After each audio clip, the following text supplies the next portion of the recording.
De entre todos los animales que viven en nuestro planeta, un extraordinario grupo domina sobre el resto. Ha dado origen al animal más grande, la ballena azul, a los más rápidos y a los más inteligentes que jamás hayan existido. Es conocido como el grupo de los vertebrados, y todos ellos comparten una característica vital, la columna vertebral. Hoy vamos a hacer un viaje en el tiempo para explorar sus remotos orígenes. Investigaremos los avances cruciales que los condujeron a su sorprendente éxito. Esos avances también pueden desvelar cómo llegamos a adquirir los rasgos característicos de nuestro propio cuerpo de vertebrados. Mandíbulas para morder, pulmones para respirar y oídos para oír. Porque la historia del ascenso de los vertebrados es también la historia de cómo tú y yo nos convertimos en lo que somos. Buscaré evidencias en una serie de espectaculares yacimientos fósiles de todo el mundo y también en animales vivos. Muy bien. Con los últimos adelantos científicos devolveremos a la vida a nuestros antiguos ancestros. Y descubriremos cómo a lo largo de más de 500 millones de años desarrollaron las características físicas necesarias para dominar los mares. Colonizar la Tierra y elevarse en los cielos. Esta es la historia del triunfo de los vertebrados.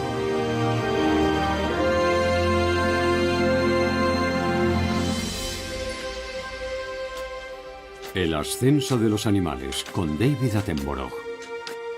El triunfo de los vertebrados.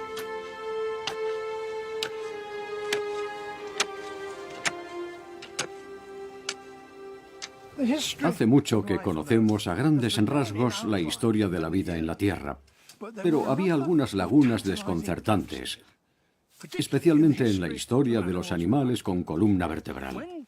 Por ejemplo, ¿cuándo aparecieron los primeros indicios de columna vertebral? ¿Y es cierto que a los dinosaurios les crecieron plumas y se transformaron en aves? En las últimas décadas hemos encontrado respuestas a muchas de esas grandes preguntas aquí, en China, y he venido para conocerlas.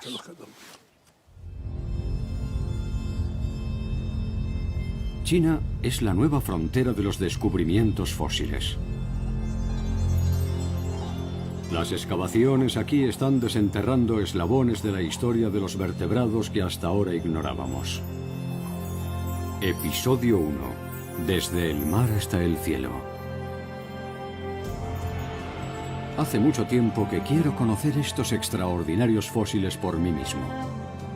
Para ello viajaré al gélido norte del país. Y también a su capital, Pekín. Pero para la primera etapa de nuestro viaje me dirijo al sur, a la provincia de Yunnan.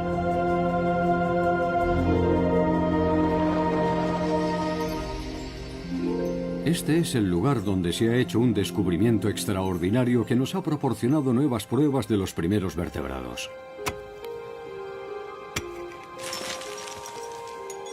Los trabajadores han encontrado un rico estrato de rocas conocido como los lechos fósiles de Chunyang. Sorprendentemente contiene los restos de animales que una vez nadaron en los mares primitivos hace 525 millones de años. El paleontólogo Hu Xiangwan fue el primero en descubrir las características excepcionales de estos fósiles, su asombroso y perfecto estado de conservación. Son partes de la boca. Sí. Es una maravilla. Se pueden ver las estriaciones. Es extremadamente raro encontrar cuerpos completos como este. Cuando un animal muere en el mar, normalmente las bacterias destruyen las partes blandas muy rápido, así que lo único que solemos encontrar son sus partes duras, los huesos y las conchas. ¿Por qué eso no sucedió en este punto preciso de este mar en particular? Es un absoluto misterio. Quizá tuviera algo que ver la falta de oxígeno. Pero fuera lo que fuese, gracias a eso, ahora tenemos una visión privilegiada sobre uno de los capítulos más apasionantes de la historia de la vida. En este yacimiento se han encontrado más de 200 especies diferentes. La mayoría pertenecen al conocido como período cámbrico. Entonces, la Tierra seguía siendo un desierto yermo, pero debajo del agua la vida proliferaba bajo multitud de formas.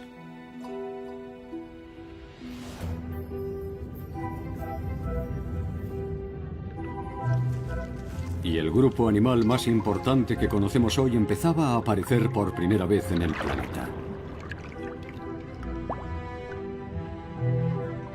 Sus cuerpos estaban formados por tejidos blandos, algunos de ellos recubiertos y protegidos por un duro caparazón externo. Pero no tenían nada que se pareciera a una columna vertebral. Eran invertebrados.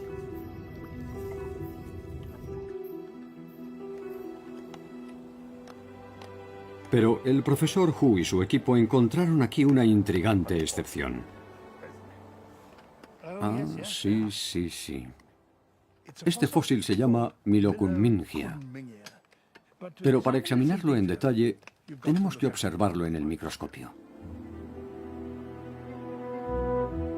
Sus restos muestran evidencias de un nuevo tipo de estructura no fuera del cuerpo, sino dentro. Este es uno de los 30 ejemplares que se han encontrado de esta diminuta criatura. Bajo el microscopio podemos observar una extraordinaria cantidad de detalles. Estas marcas las hizo el excavador con sus agujas. Esto es el animal. Esta es la cabeza y esta es la espalda. Y casi todos tienen estos dos pequeños puntitos negros en la parte frontal.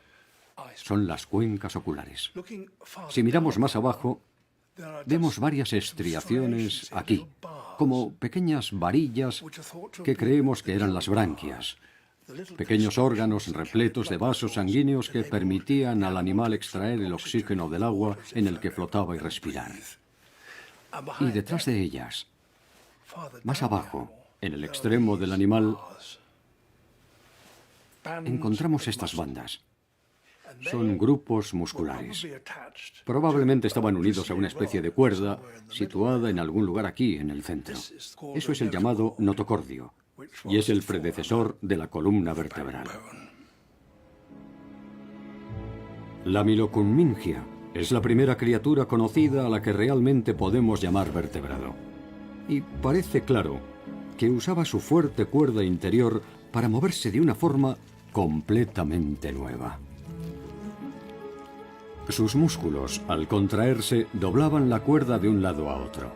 Ese movimiento desplazaba el agua y producía un impulso hacia adelante.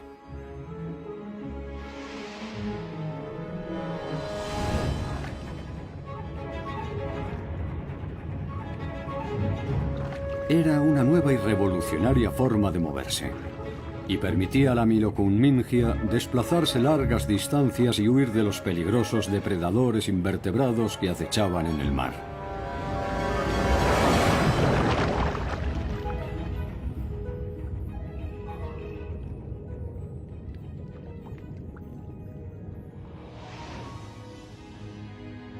Los vertebrados se diversificaron a lo largo de millones de años hasta crear la espectacular variedad de animales con columna vertebral que hoy vemos en todos los hábitats del planeta.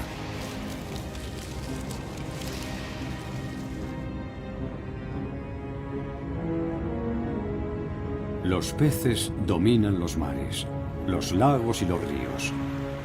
Los anfibios viven tanto en el agua como en la tierra. Los reptiles pueden sobrevivir en los lugares más secos del planeta. Las aves reinan en los cielos. Y los mamíferos aislaron sus cuerpos para adaptarse a todos los climas. Nosotros, los humanos, hemos usado nuestra gran inteligencia para dominar todo el planeta. Este asombroso viaje fue posible gracias a una serie de cambios evolutivos clave que ayudaron a nuestros antepasados a beneficiarse de su entorno y a superar enormes desafíos. El primero de esos avances fue el desarrollo de esa estructura interna, el notocordio. De vuelta en Europa, encontramos a un animal que ejemplifica el siguiente y determinante paso en nuestra historia.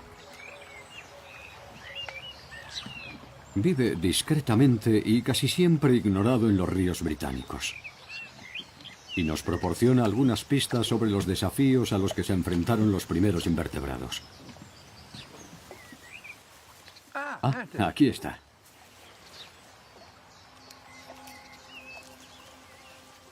Esto es una lamprea.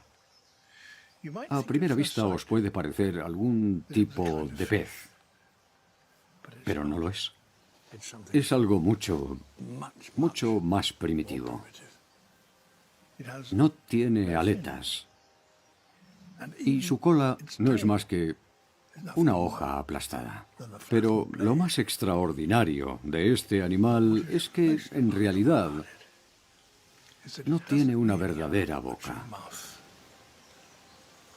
Su boca solo es un sencillo orificio con pequeños dientecillos.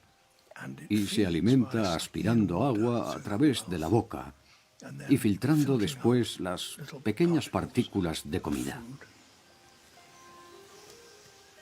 Este pequeño animal nos lleva a un viaje al pasado, hasta cuando los primeros animales con columna vertebral aparecieron en la Tierra. Es un verdadero fósil viviente.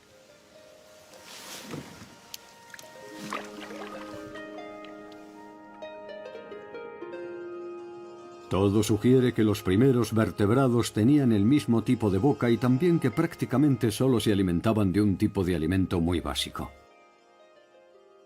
Con el tiempo, otros tipos de vida evolucionaron en diferentes formas y tamaños, la mayoría más grandes que la Mylocunmingia, pero todas tenían una boca igual de simple. Un orificio en la parte frontal del cuerpo como el que la lamprea tiene hoy. Pero para que los primeros vertebrados pudieran aprovechar la enorme variedad de alimentos que había en esos mares primitivos, tenían que desarrollar un sistema digestivo mucho más complejo y poderoso. Los científicos de la costa este de Estados Unidos han encontrado evidencias de ese avance evolutivo, pero no en fósiles, sino en animales vivos. Maine, Nueva Inglaterra.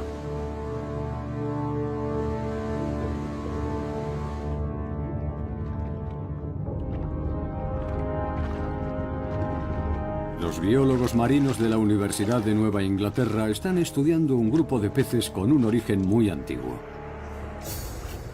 Sus esqueletos están formados con el mismo material duro con el que se formaron los primeros notocordios de los vertebrados, con cartílago. Son los tiburones, las mantas y las rayas. Este grupo apareció entre los vertebrados hace unos 420 millones de años. Y eso significa que podemos utilizarlos para estudiar el desarrollo de una extraordinaria pieza de la ingeniería que cambió el curso de la historia evolutiva. La mandíbula.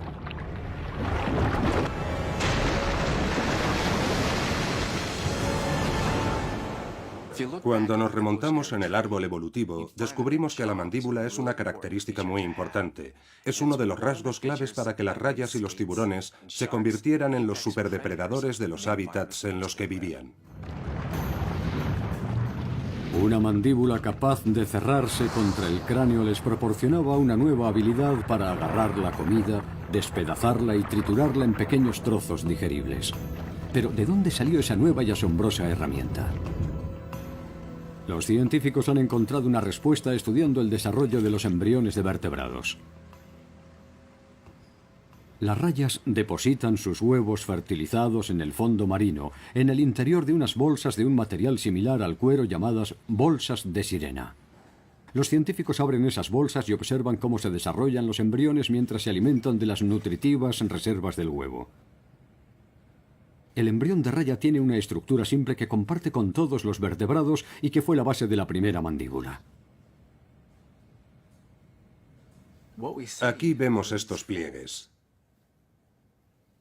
Lo más interesante es que esta raya está en el 4.º mes de desarrollo. Y si analizamos otro vertebrado, observamos que se parece mucho. Aquí tenemos la cabeza y si seguimos hacia abajo, el resto del cuerpo. Aquí podemos ver otros pliegues. Pues bien, esto es en realidad un ser humano. Se cree que los embriones de los primeros vertebrados se parecían mucho a este y que cada pliegue se convertía en una branquia. En el embrión de la raya, los pliegues más alejados de la cabeza mantendrán su función original y se convertirán en los arcos rígidos de sus branquias. Sin embargo, el pliegue más próximo a la cabeza evolucionó para formar la mandíbula superior e inferior. En un embrión humano, los pliegues inferiores se desarrollan formando estructuras que incluyen la laringe y el tórax. Pero el pliegue superior, una vez más, se convierte en la mandíbula.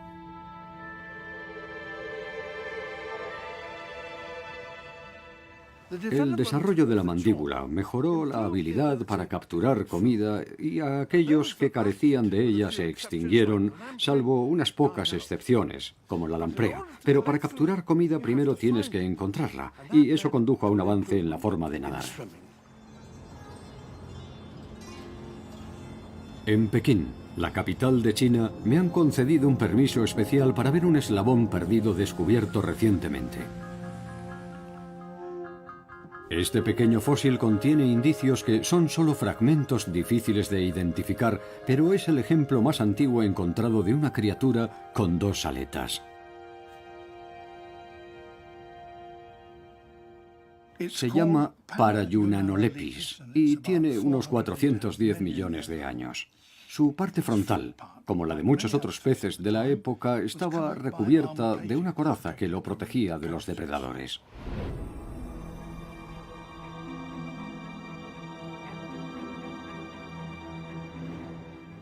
Debajo vemos que tiene una boca.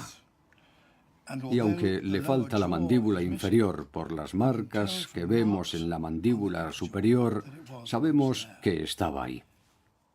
Pero lo más importante de este pez son sus aletas, aunque solo queden unos pequeños bultos.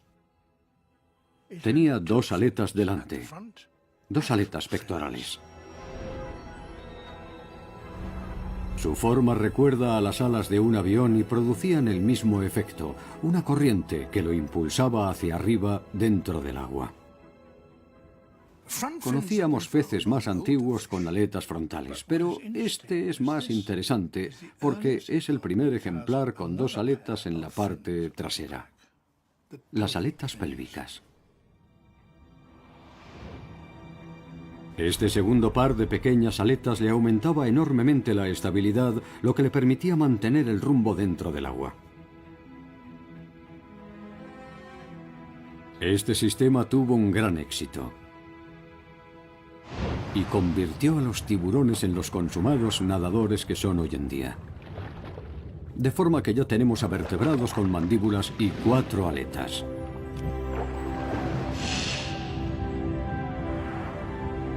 Después, un grupo de peces reforzó su esqueleto interno con huesos, lo que les permitió aumentar su velocidad y agilidad. Esos peces desarrollaron aletas en forma de abanico y adoptaron una infinidad de formas diferentes.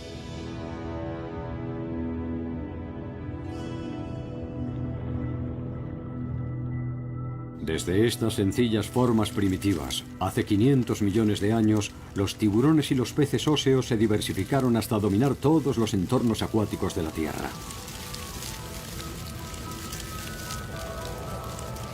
Hoy hay más de 35.000 especies vivas.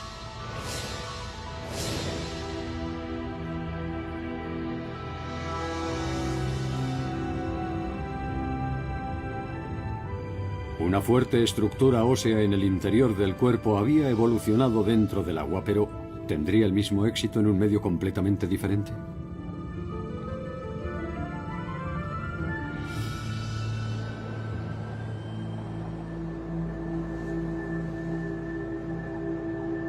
Durante la mayor parte de su historia hasta entonces, la tierra firme había sido un lugar desierto y yermo.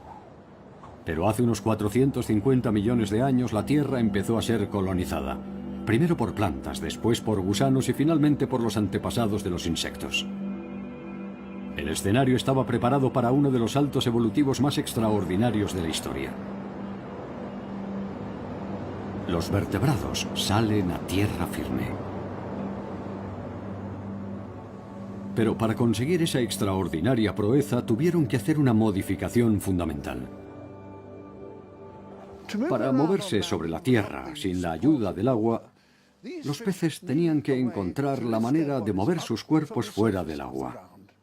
Necesitaban extremidades.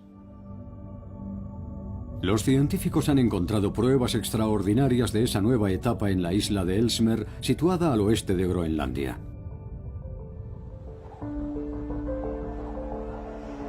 El mismo equipo de paleontólogos estadounidenses que grabó estas imágenes cree que estas rocas se depositaron en el entorno idóneo para que los vertebrados pudieran salir del agua. Tuvimos noticia de una secuencia de rocas que se formaron en el antiguo cauce de un río, y nuestra hipótesis es que en este tipo de entornos las extremidades resultaron favorecidas sobre las aletas.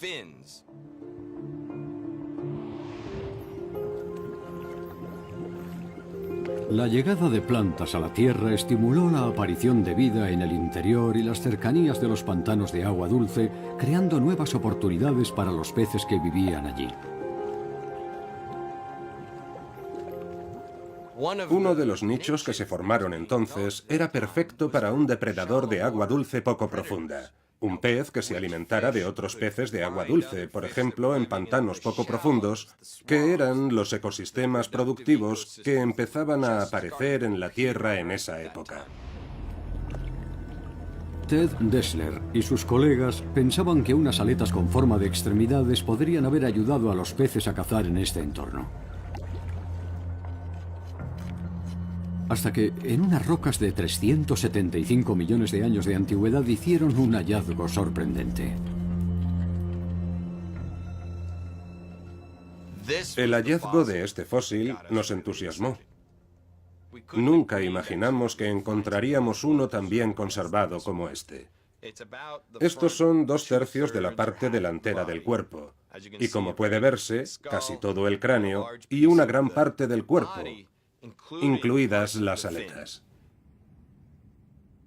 El equipo descubrió características que encajaban con el perfil de un depredador de aguas poco profundas. Ojos situados encima de una cabeza plana. E hileras de afilados dientes. Lo bautizaron con un nombre inuit: Tiktaalik. Gracias a este fósil podemos saber cómo el Tiktaalik se adaptó y se desplazaba en esos pantanos de aguas poco profundas.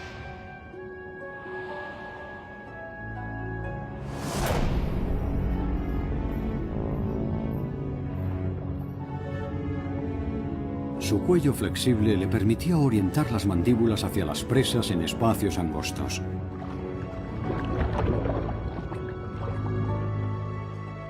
Pero sin duda fueron las aletas el hallazgo más emocionante para el equipo de científicos. Debajo de su espinosa coraza había unos bultos con forma de lóbulo. Esos huesos revelaban un patrón muy similar a la estructura básica de las extremidades. Este es el esqueleto completo de la aleta delantera, así que era un pez con aletas lobulares.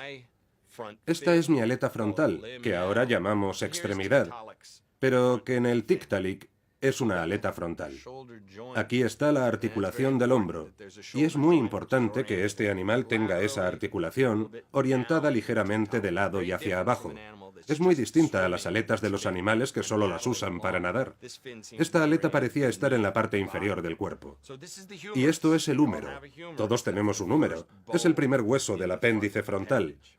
Y después está el cúbito y el radio.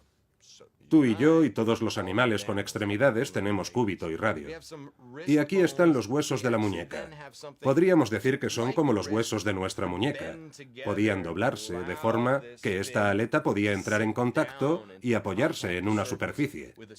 De forma que todas estas características unidas forman una estructura muy similar a la de nuestras extremidades. Este era un pez que usaba sus aletas como si fueran extremidades. Las pesadas aletas del Tiktaalik le servían para nadar. Pero cuando tocaba el fondo del pantano, sus huesos y articulaciones lo ayudaban a impulsarse con fuerza. Pero esta nueva extremidad no solo le ayudaba a moverse dentro del agua.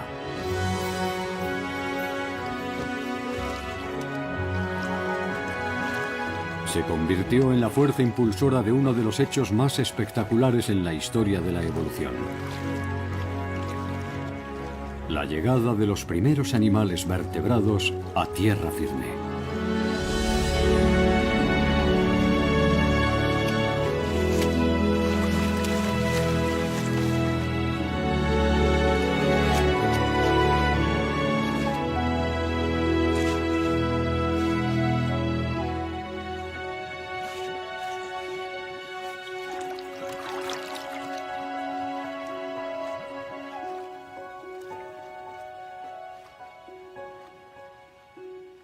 Con el tiempo, algunos animales evolucionaron para pasar la mayor parte de su tiempo fuera del agua. Formaron un nuevo grupo que llamamos anfibios. Pero para sobrevivir fuera del agua tuvieron que hacer frente a un nuevo desafío. Tenían que ser capaces de extraer el oxígeno que necesitaban no del agua, como sus antepasados los peces, sino del aire. Los peces usan las branquias para absorber el oxígeno que necesita su cuerpo. Fuera del agua, las branquias se secan y dejan de funcionar.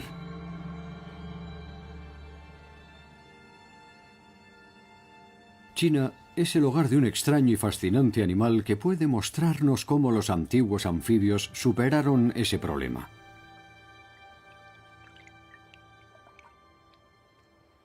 Hoy, el mayor anfibio vivo es este animal, la salamandra china gigante.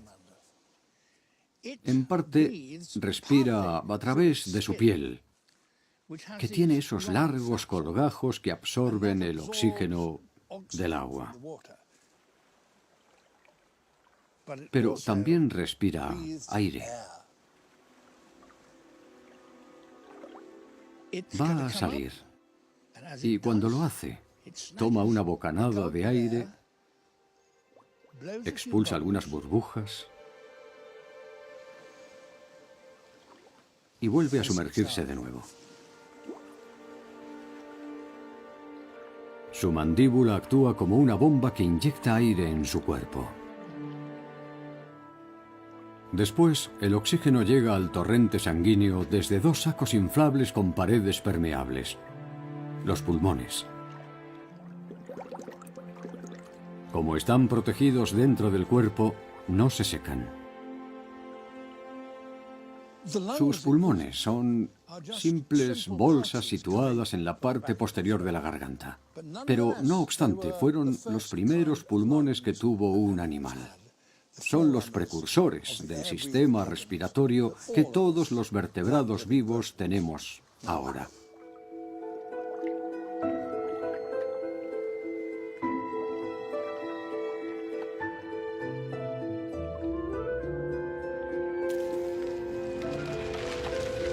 Desde sus orígenes, hace unos 365 millones de años, los anfibios han adoptado todo tipo de formas.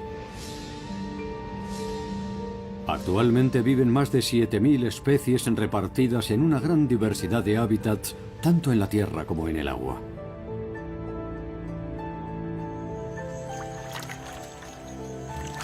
Entre ellos se incluyen las salamandras.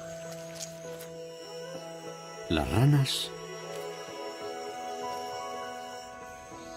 y los tritones. Pero hay dos razones por las que los anfibios siguen atados al agua. La primera es que su piel es húmeda y si se seca, mueren. Y la segunda es que sus huevos, como estos de rana, solo están protegidos por gelatina y tienen que depositarlos en el agua o como mínimo en un entorno húmedo. Y hasta que los vertebrados no solucionaron esos dos problemas, no pudieron colonizar las zonas secas de la Tierra.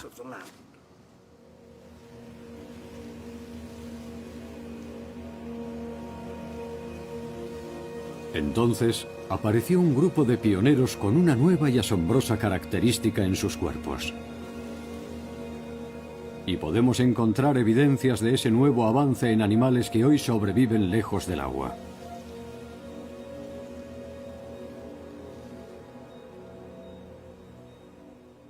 Este pequeño animal es un lagarto. En esta región lo llaman dragón de los árboles. Y su cuerpo tiene una forma muy parecida a la de un anfibio. Un cuerpo alargado, con columna vertebral y dos pares de extremidades. Pero hay una diferencia esencial entre este animal y un anfibio. Su piel no está húmeda, sino seca. Podemos observar esa diferencia poniendo los dos tipos de piel bajo el microscopio. La piel de un anfibio es lisa, con células vivas visibles en la superficie. La piel de un lagarto es mucho más áspera porque contiene grandes cantidades de queratina, una proteína similar a la que forma nuestras propias uñas. Las células rellenas de queratina se secan y crean capas en forma de escamas.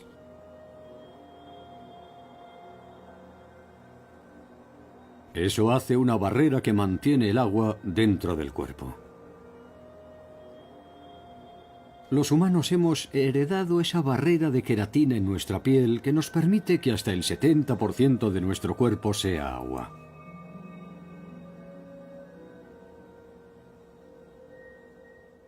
Los animales con estas características corporales tuvieron un gran éxito y evolucionaron dando lugar a un gran número de especies, tanto grandes como pequeñas. Son los reptiles.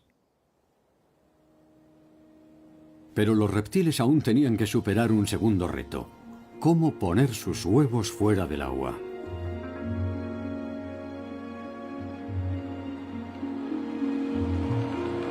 He viajado hasta Lufeng, en el sur de China, para ver unos fósiles encontrados por los científicos locales que muestran la ingeniosa solución que encontraron. Muchas gracias.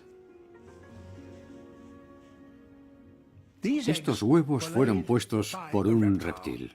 Y como podéis imaginar, era un reptil muy grande.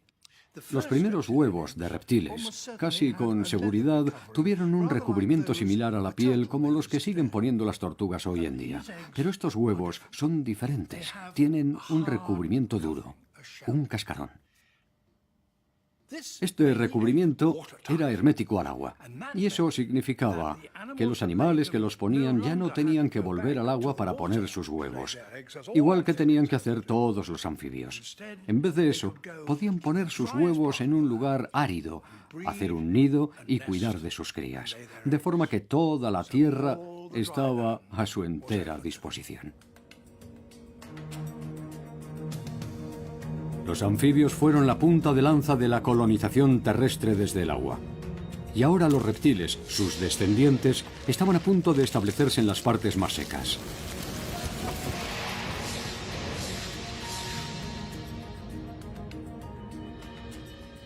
Más de 9.500 especies viven hoy en nuestro planeta.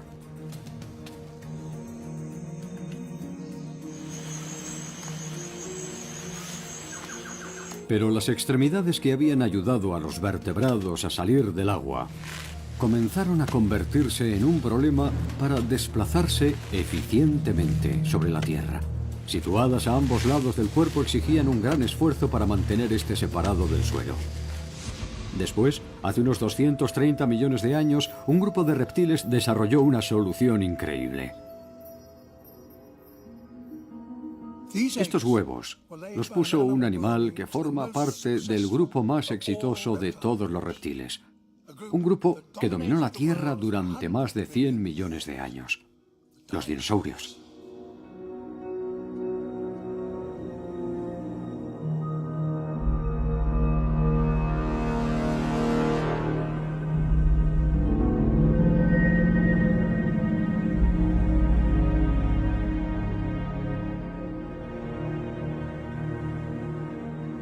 Solo en los yacimientos de China se han descubierto más de 150 especies diferentes de dinosaurios y más de 1000 en todo el mundo.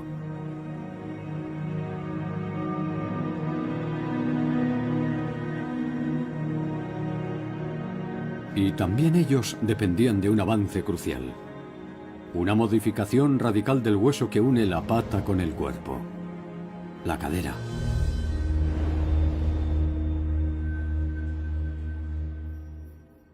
Este es el Lufengosaurus, un herbívoro.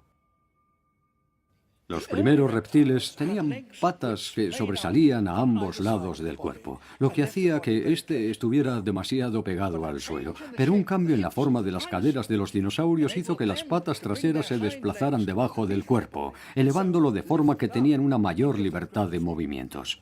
Y algunos de ellos, entre los que se contaba el Lufengosaurus, eran capaces de soportar todo el peso del cuerpo sobre sus patas traseras.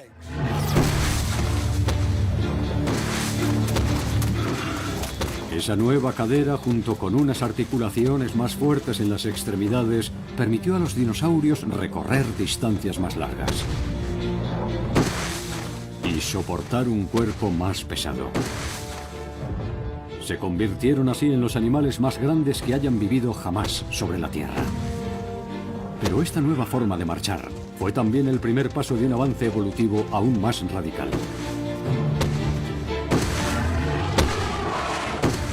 Fue en este grupo de dinosaurios de dos patas en el que se produjo un salto evolutivo realmente impresionante que solo ahora estamos empezando a entender y que conduciría a los vertebrados a un nivel completamente nuevo. Los animales vertebrados habían colonizado los mares e invadido la Tierra. Pero aún quedaba un último hábitat por explorar: el aire. Otro extraordinario fósil descubierto en China nos ha dado las piezas que nos faltaban para resolver uno de los enigmas de la ciencia evolutiva: el misterioso vínculo entre los dinosaurios y las aves.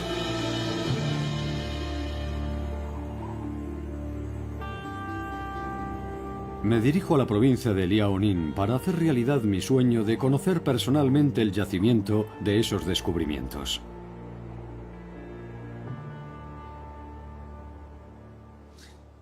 Estas rocas tienen unos 125 millones de años.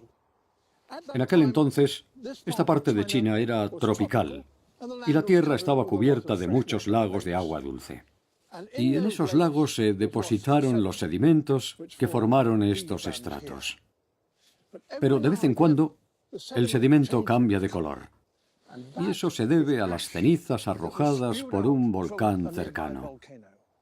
De forma que en este nivel había muchos esqueletos esperando a ser descubiertos. Y cuando eso sucedió, revelaron algunos hechos sensacionales sobre los dinosaurios, los más espectaculares en mucho tiempo. Este fósil es uno de los más importantes de los que aparecieron. Un dinosaurio de dos patas del tamaño de un gato. Su nombre, Sinosauropteryx. Su descubrimiento reveló un intrigante rasgo que nunca antes se había observado en un dinosaurio.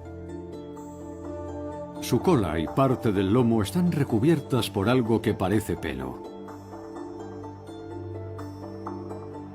Los últimos hallazgos indican que una gran variedad de dinosaurios de dos patas tenían la piel cubierta de unos filamentos similares al pelo. ¿Pero para qué servían?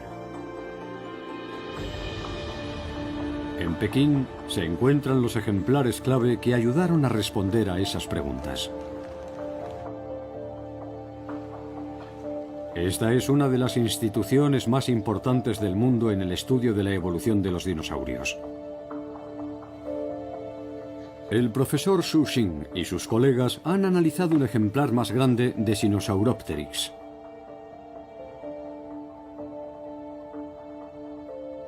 Y este también conserva algunos restos de esos misteriosos filamentos.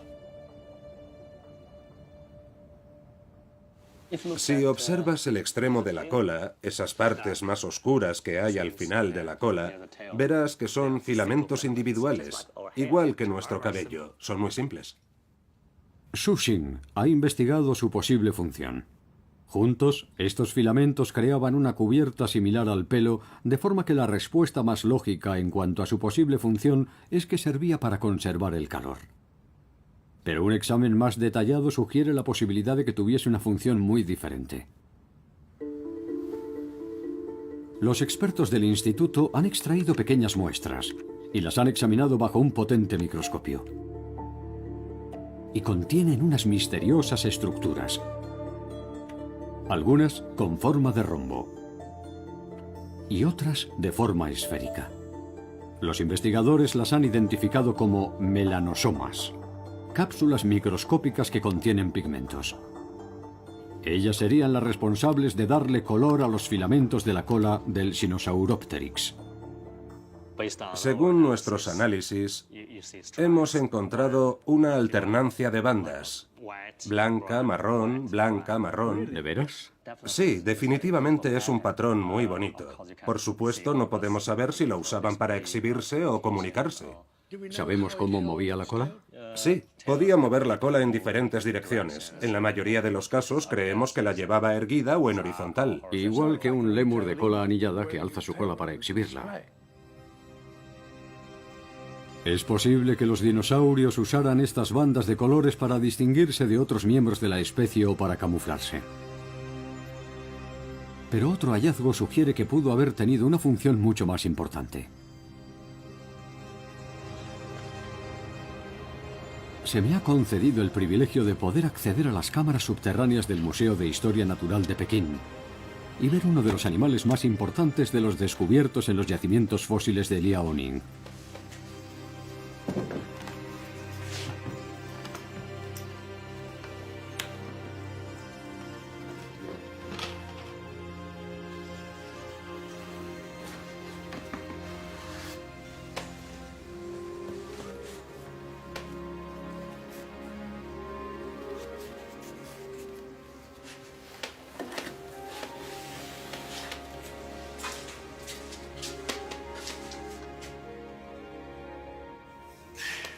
Esto es un Anchiornis, un animal que claramente era un dinosaurio. Tiene unas fuertes patas que terminan en unas garras afiladas. Y la cabeza, que está separada, está aquí, del revés. Pero se ve que la mandíbula conserva sus dientes. Pero lo más espectacular de este ejemplar es el perfecto estado de conservación de sus estructuras. Muestran que esos simples filamentos se transformaron en algo mucho más complejo. El eje central tiene pequeñas ramificaciones a ambos lados. Los filamentos se habían convertido en plumas. Los análisis han revelado que la cresta que hay aquí, en la cabeza, era de color rojo y que el resto de las plumas que cubrían su cuerpo eran blancas y negras. Las plumas cubrían su cuerpo hasta las patas. Y viendo la densidad que tenían en el antebrazo, no parece que fueran alas, así que la pregunta es, ¿podía volar este animal? ¿Pudo ser en este momento cuando los dinosaurios se transformaron en aves?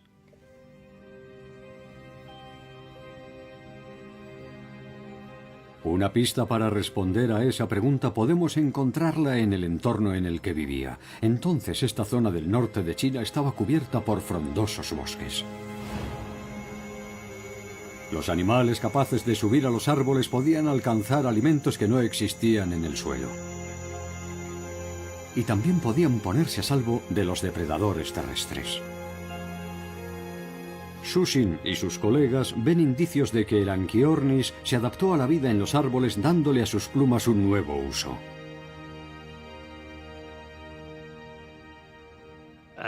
El Anchiornis tenía ciertas características que nos indican que vivía en los árboles. Por ejemplo, si observas sus patas, tenía unas garras muy curvadas y también tenía grandes plumas en sus patas. Si el Anchiornis era un animal que vivía en los árboles, entonces tenemos una buena razón para pensar que empezaron a volar bajando de los árboles.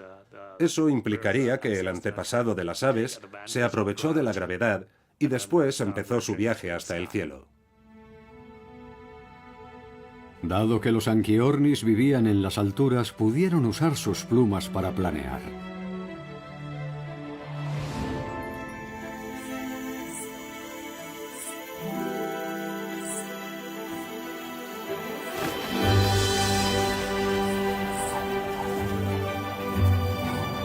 Tuvo que usar todas las plumas que cubrían sus extremidades superiores, las inferiores y la cola para crear una superficie lo bastante amplia como para frenar la caída y ralentizar el descenso.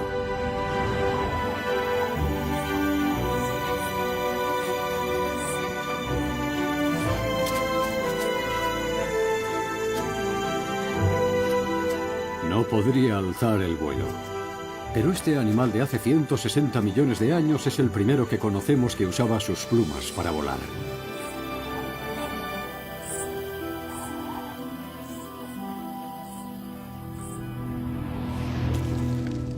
Los dinosaurios planeadores habrían evolucionado hasta que finalmente dieron origen a un nuevo grupo de vertebrados, las aves.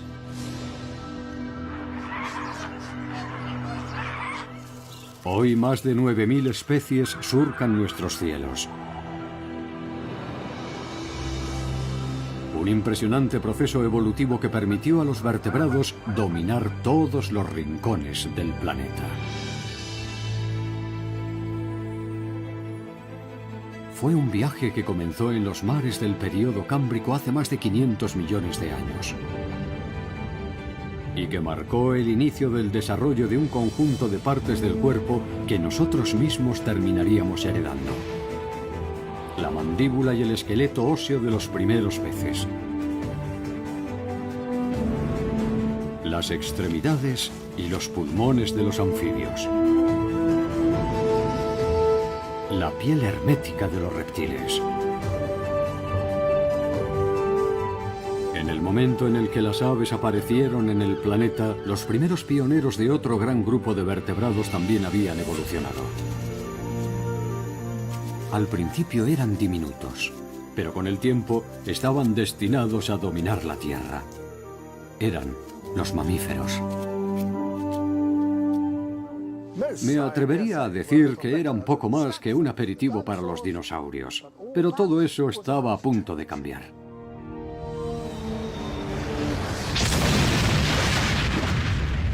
Son muchos los que creen que un meteorito devastador fue el desencadenante de una extinción masiva. No sabemos exactamente cómo ocurrió, pero sin duda, hace unos 65 millones de años, todos los dinosaurios desaparecieron. Pero algunas aves y mamíferos sobrevivieron, y desaparecidos los grandes dinosaurios, el mundo estaba a su disposición.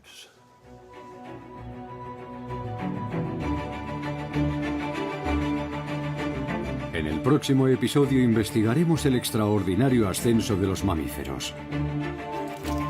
Y descubriremos cómo desarrollaron un conjunto extraordinario de nuevos rasgos corporales hasta convertirse en los vertebrados más complejos y exitosos que hayan existido. Sentidos potentes. Una nueva y radical forma de tener a sus crías. Y cuerpos monstruosos.